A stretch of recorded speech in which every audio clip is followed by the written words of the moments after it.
And now, ladies and gentlemen, we move into the keynote speeches. Allow me to introduce to the stage the UN Secretary General's Special Envoy on Water, Her Excellency Retno LP Marsudi. Bismillahirrahmanirrahim. Assalamualaikum warahmatullahi wabarakatuh. Salam sejahtera, selamat pagi. Yang saya hormati Bapak Menko, Bapak Agus Harimurti Yudhoyono, Pak Menteri Rosan Roslani, Bapak Menteri Dodi Hanggodo, Bapak Menteri Muhammad Iftitah Sulaiman, Bapak Wamen Todotua Pasaribu, Ibu Wamen Ribka Haluk, Pak Anin tentunya Ketua Kadin, Ibu Bapak, Ambassadors, Excellency, ladies and gentlemen. It's really an honor for me to be here today, this morning with you all, and thank you very much for having me. Thank you for Indonesia, for the government, for Kadin, the private sector, the stakeholders, for bringing water issue at the center of any policy and at the center of this sustainability forum.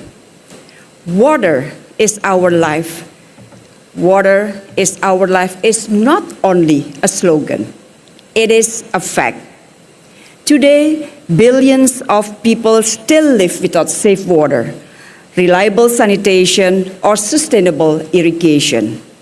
Water continues to be one of the most mismanaged and underfunded sectors in our global development agenda. Colleagues, we are at the critical inflection point. Population growth, climate change, urbanization, geopolitical tension, pollution are converging into a perfect storm, placing unprecedented pressure on freshwater system. Excellencies, ladies and gentlemen, I've been in my role as UN Secretary General Special Envoy on Water for almost 1 year, to be more exact, 11 months. And I work together with the UN member states, including Indonesia, and all stakeholders on how to mainstream water in all agenda, including its nexus with health, food, energy, and also human rights. I must mention that there is a progress in water issue. There is more attention to water issue. There is progress to put water in high political agenda. There is a growing commitment to align various initiatives and accelerate all the commitments that have been mentioned. And this is a good progress.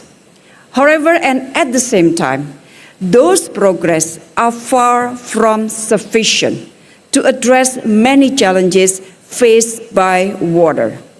And the list is quite long. For sure, we cannot address these challenges alone. We need cooperation among the governments, with private sectors, and with all stakeholders. And today, allow me to pick up just 3 water challenges. Number 1 is on infrastructure. Colleagues, water infrastructure, from pipes to pumps, dams to distribution network, form the backbone of water access. Yet in many parts of the world, that infrastructure is inadequate, aging, or even altogether absent. We lose an estimated 30% of treated water to leakage globally. In some cities, that figure even reaches 50%. When I mention about infrastructure here, it is not just physical asset. Infrastructure must be climate resilient, inclusive, and integrated with natural system. Wetland, aquifer, and watershed are infrastructure too that we have to take care of. Upgrading infrastructure is not an optional, it is urgent. It needs financing, innovation, and collaboration, including with the private sector.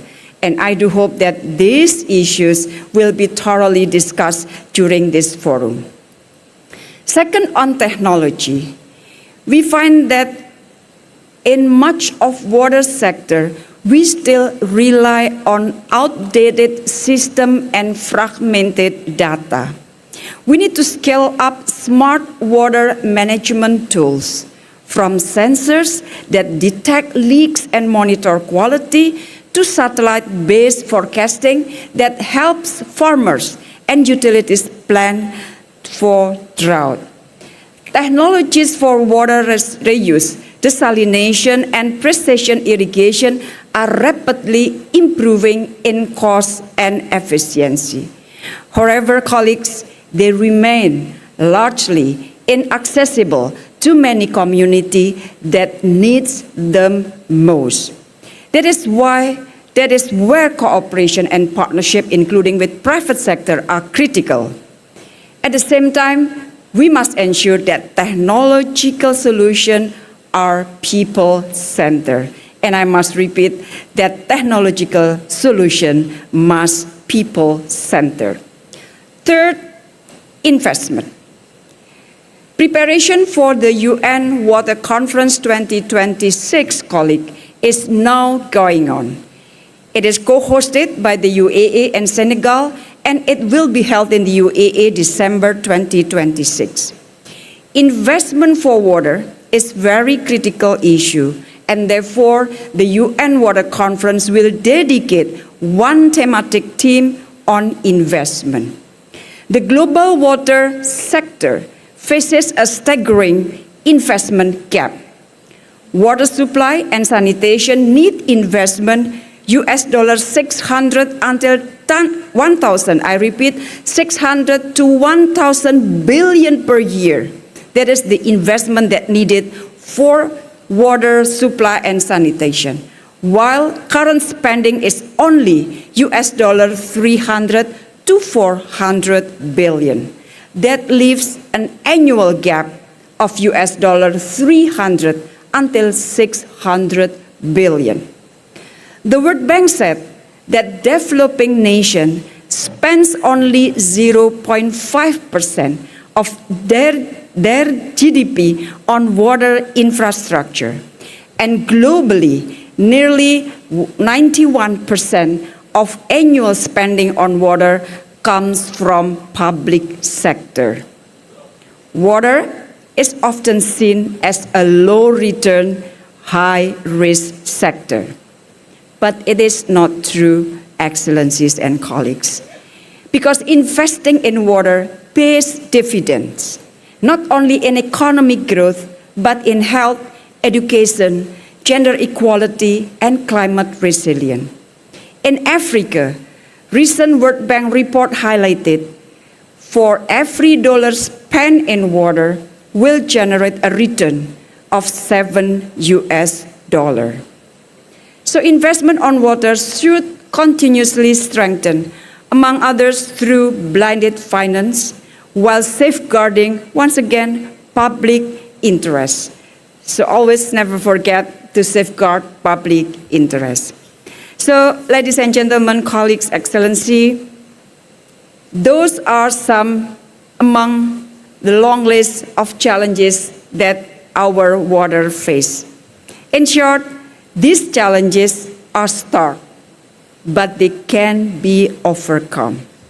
We have the knowledge, the tool, the capital to solve these challenges. What we need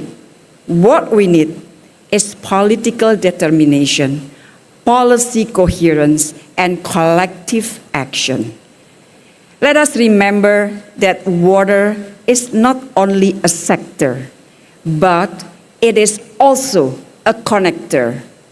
It links climate change, health, food security, energy, migration, and others. To fix water is to advance broader goals for a just, sustainable, and prosperous world. So let us act with urgency, not out of fear, but out of hope. because every child who drinks safe water, every farmer who irrigates a field, every community that survives a drought is a reminder of what possible when we invest in our common future. I thank you very much. Wassalamualaikum warahmatullahi wabarakatuh.